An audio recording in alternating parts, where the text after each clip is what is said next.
Liberals ram through Bill C-5. Canadians outraged over massive power grab without consent. The introduction of Bill C-5 in the Canadian Parliament has ignited a wave of concern among citizens, legal scholars, provincial premiers, Indigenous leaders, and civil society watchdogs. Tabled as a sweeping reform package, the bill is being fast-tracked through Parliament under closure, a legislative maneuver that severely limits debate. Many are calling it an alarming power grab, warning that the Trudeau government is quietly shifting the country towards centralized rule under the guise of economic progress. The bill is deceptively titled the One Canadian Economy Act.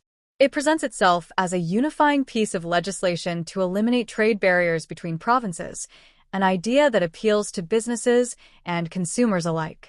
However, hidden beneath this uncontroversial facade lies the Building Canada Act, which drastically expands federal authority over infrastructure development.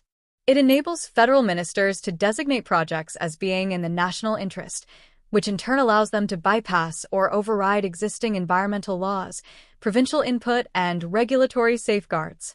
This would mark a radical departure from established democratic norms.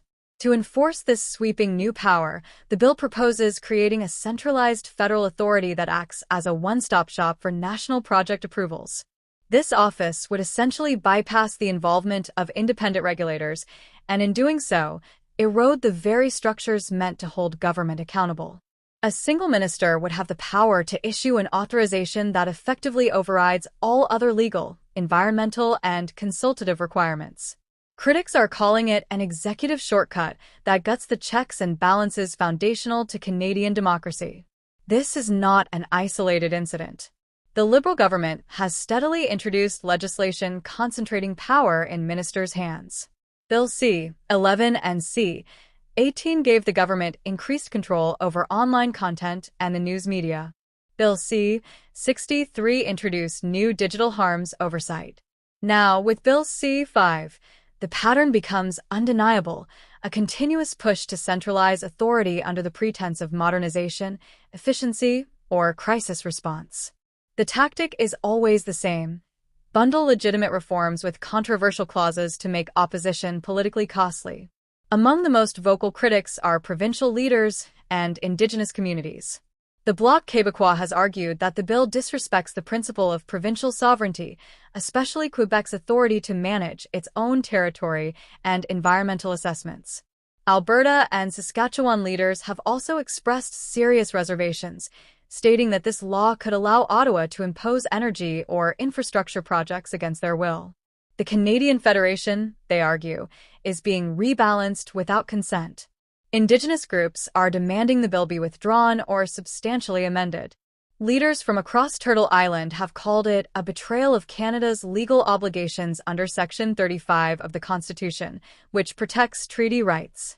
They argue that Bill C-5 treats consultation as an inconvenience, an optional step rather than a binding constitutional requirement. Without environmental assessments, communities lose a vital opportunity to defend their lands, ecosystems, and future generations. Ignoring Indigenous voices, many warn, risks reigniting legal challenges, protests, and long-term social discord.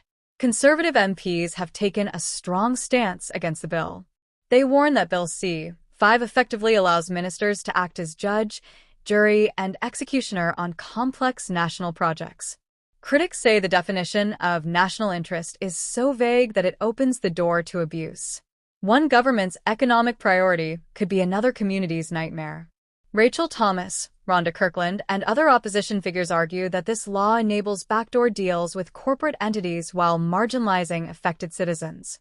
Even Environment Minister Stephen Guilbeault's attempt to reassure Canadians that this is about removing red tape has fallen flat. Environmental groups and experts argue that the so-called red tape includes essential environmental reviews that protect water systems, wildlife, and human health. Without these safeguards, critics say the law could fast-track developments that would have otherwise been blocked or seriously revised due to public concern or environmental damage. Public concern is also growing over the Liberals' communication strategy. By presenting Bill C-5 C-5 as a necessity to revive economic productivity and streamline federal decision-making, the government is seen as misleading Canadians. Critics argue that by tying together popular trade reforms with an expansive federal power grab, the Liberals are effectively using economic recovery as a shield to deflect criticism. It's a tactic that stifles opposition and forces MPs to vote for the entire bill, even if they strongly oppose some of its most dangerous elements. Public skepticism isn't happening in a vacuum. It comes on the heels of major flip-flops in Liberal policy, particularly around the carbon tax.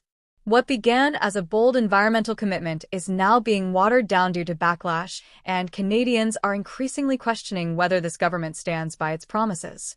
If the Liberals can pivot on climate, critics ask, why should voters believe that new sweeping authorities under Bill C-5 won't also be abused or reinterpreted down the road? The broader issue here is democratic trust.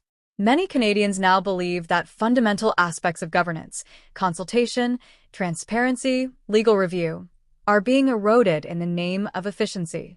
The concern is not just about this one bill, but about a larger trajectory toward a federal government that acts unilaterally, avoids scrutiny, and views parliamentary checks as obstacles. The more this pattern continues, the more Parliament risks becoming a ceremonial body rather than a deliberative one. Canadians from all walks of life are waking up to what Bill C-5 represents. Farmers worry about land expropriation. Environmentalists fear irreversible damage. Indigenous peoples see a fresh wave of colonialism. Constitutional experts warn of executive creep. Even small-town mayors are voicing concern that local planning will be bulldozed by Ottawa's agenda. The sentiment is widespread. This is not what federalism is supposed to look like. As Bill C-5 nears a final vote before Parliament's summer break, the stakes are sky-high. The government insists the bill is necessary for Canada's future prosperity. But critics counter that a prosperous Canada cannot exist without respect for its democratic foundations. They argue that this legislation crosses a dangerous line, and if left unchallenged, it could redefine the role of Parliament, the rights of provinces, and the voice of the people for years to come. Bill C-5 has become more than a policy debate. It is now a litmus test for the country's democratic health and a rallying cry for those who believe in accountable, transparent governance. Whether Parliament heeds these warnings or continues down this path will shape Canada's political legacy for a generation.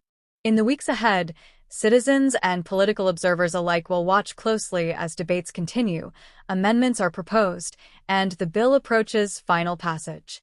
The outcome will reveal much about the balance of power in Canada and whether elected officials are listening to the voices of their constituents or merely advancing partisan agendas. Ultimately, Bill C-5's journey is about more than a law. It is about the kind of democracy Canadians want to preserve for generations to come.